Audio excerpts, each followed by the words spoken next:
In Paris had the friendly yesterday against Germany, but lost by 77 to 63. And yes, it's all about club football at this point in time after international football in Europe as well as South America is over.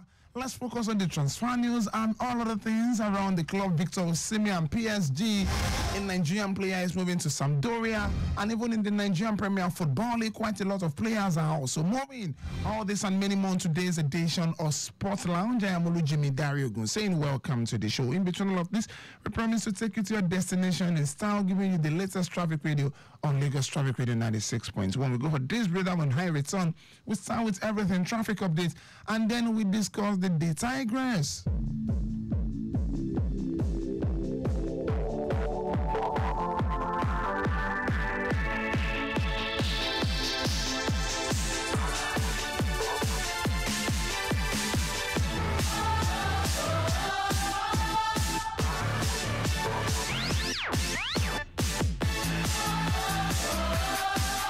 Still Lagos Traffic Radio 96.1. Traffic update very quickly.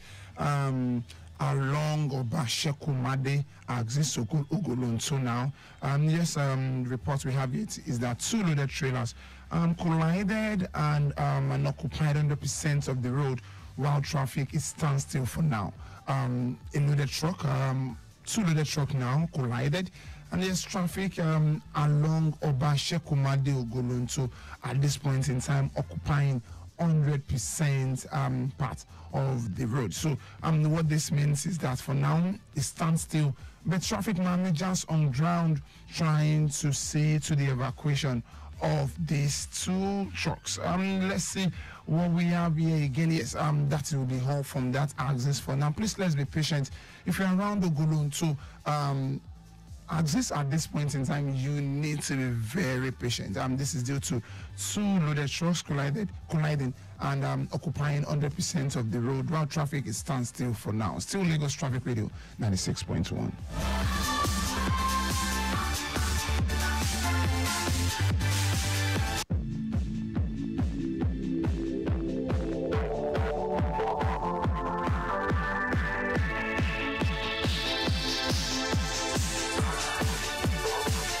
Nigeria's deal Tigress fell 67 to 63 against Germany in the pre-Olympic friendly on Friday.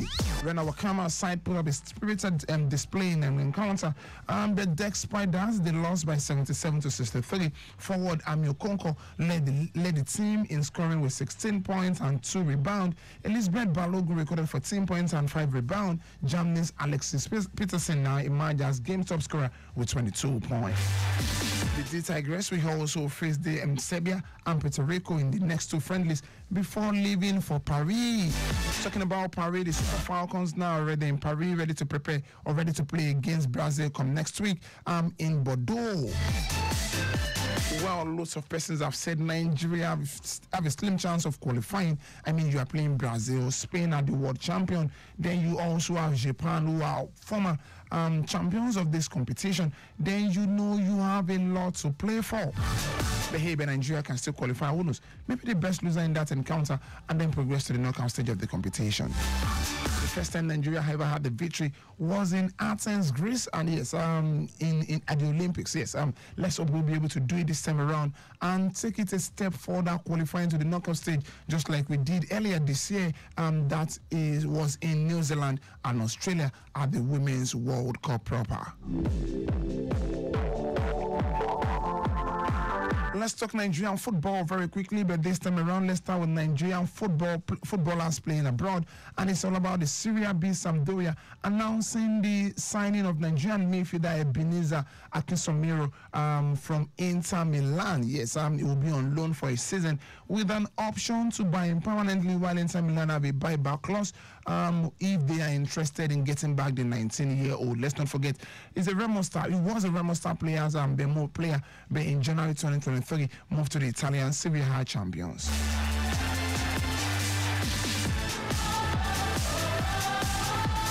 Let's talk about El Kanemi Warriors very quickly. El Kanemi Warriors technical advisor Ali Zubaru has stumped off the Nigerian Premier Football League board. He commended the financial incentive as well as synchronization of the league of the schedule aligned with other leagues. Yes, I also think that is something applaudable. But 2 million naira, I still feel maybe a positive thing to look at. Last time out, it was 150 million. Now it's 200 million, and it's a step in the right direction. But hey, in a league where you use about 500 million to prosecute, and then you are getting 200 million in return, business-wise, I don't think investors will love to hear that. But who knows? Maybe qualifying for the CAF Champions League as well can fetch you more money, and then the CAF Confederations Cup.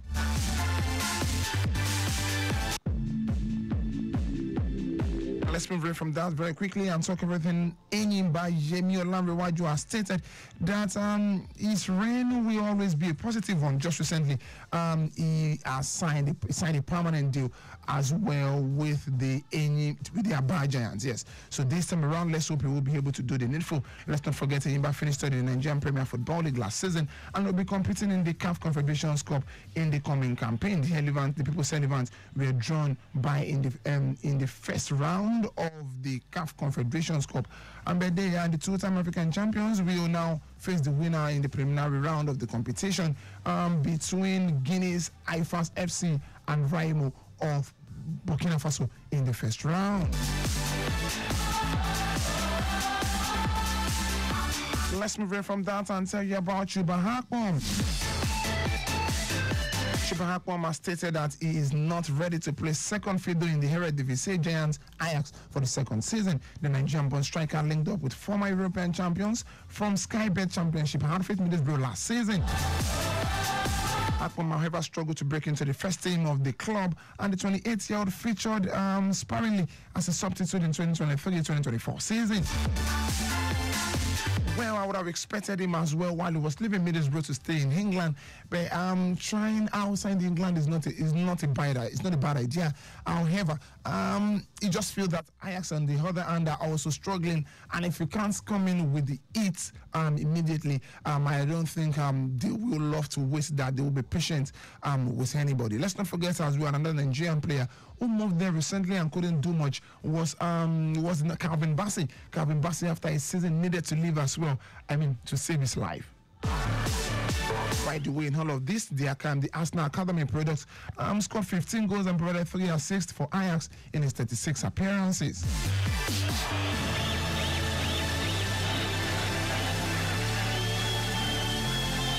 Another break beckons. When I return, we talk everything traffic updates, and then we move to European football, where we start with PSG, and they are saying we are ready to sue Lyon for this allegation. What is this allegation? We'll let you know after the traffic update.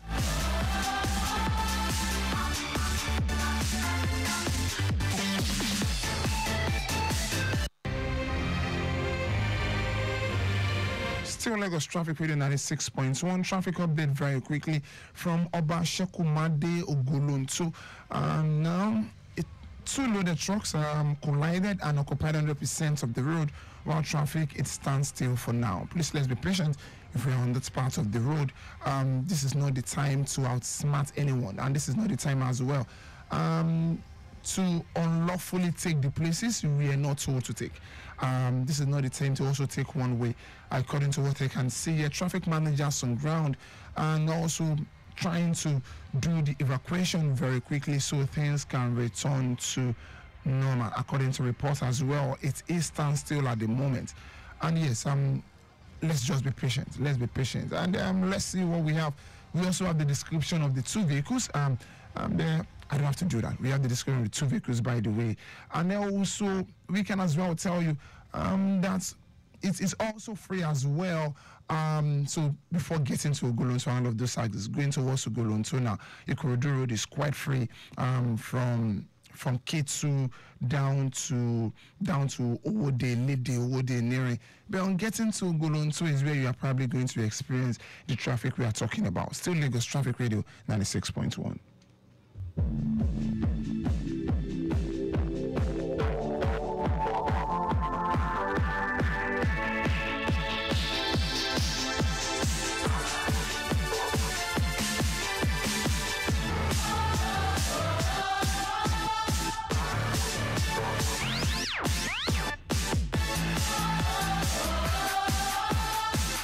Barely 3 minutes to leave the studio. Paris Saint-Germain have threatened Lyon owner Jackson Texan with legal action unless it stops what the French champions feel is defamatory and damaging statements about the club.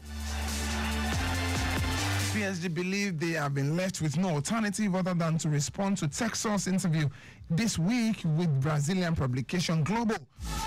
In its Texas, who through the Eagle Football Holding Group is a majority shareholder in Lyon and the biggest shareholder in the Premier League club Crystal Palace, said he was competing against a country and an owner, and that PSG were a model of unbridled spending without restrictions. Let's not forget PSG have been majority owned since 2011 by Qatar Sports Investment, which has links with Qatar Investment Authority, the country's sovereign wealth fund. I think that explains the reason for John Texas comments, although I don't think it's right to say that. You're only competing against a wealthy football club and a wealthy sports group, if I may say. I also think that maybe it's a bit right, maybe it's not right. There is a better way we can actually communicate that. And also PSG also trying to save their face, particularly with the comment of you saying they are spending without restriction. I mean, you are trying to call the financial fair play rule into their affairs, and should they be found wanting, who knows, they may just be sanctioned big time. So the reason for all of this, let's not forget as well, Mbappe is off the book, so they can as well bring in one or two key players to balance the books and at the same time, to boost out the squad. Let's talk transfers in Europe very quickly. Manchester United are willing to let Brazilian forward Anthony depart on loan this summer, but if the clubs are prepared to cover his £70,000 a week wage. So story of a certain Anthony, they want him to leave only if the club who is ready to get him on loan can pay the £70,000 a week loan. Versatile Spanish midfielder, talking about Sergio Roberto, is working on a move to English Premier League after his contract with Barcelona expired. We get a player at the age of 32 and will still command much wage bill from any of the big clubs in the English Premier League. Let me hear from that and talk everything. Crystal Palace are ready to bid £30 million for Arsenal and England midfielder Emre Smith-Rowe. I don't know if Arsenal are willing to sell, but with the news of Nico Williams, who knows, £30 million will not be a bad one for Arsenal at the end of the day. Chelsea have recalled 20-year-old midfielder Leslie Ugochukwu from French Olympic squad amid plans to loan him out this season.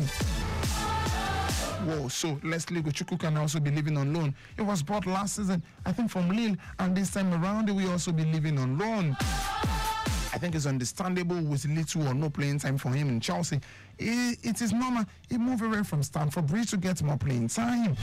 Who knows, maybe a Crystal Palace will be a bad option for him to be the new Michael Olise in the team, even though, I mean, he's not a player that hugged the wing and what's the name now? Olise loves to play through the middle.